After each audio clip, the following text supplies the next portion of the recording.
জন্য। কারণ কারণ সহজে বুঝে যায় যে এই প্রশিক্ষণ এবং বিল্ডিং এগুলা করলে এই আমলারা কলমের খোঁচা দিয়ে কোটি কোটি টাকা গায়েব করে দিতে পারবে। দরকার নাই আপনার বিল্ডিং, দরকার নাই আপনার প্রশিক্ষণ। আপনি শিক্ষকদের মর্যাদা বৃদ্ধি করুন, বেতন সঠিক সময়ে মজুত করুন, তাহলেই সম্ভব। তাছাড়া বিল্ডিং এটা হাস্যকর একটা বিষয়। এমন বলতে হয় আমার 5 টাকা বিল্ডিং আছে, আমি দুপুরে খাইতে পারি না, এই বিল্ডিং আমার দরকার নাই। আমার দরকার ন্যায্য বেতন কাঠামো তুলে ধরা।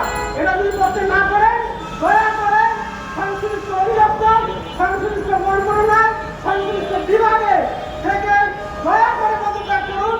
নতুন কাউকে দিন যারা এই শিক্ষক সমাজ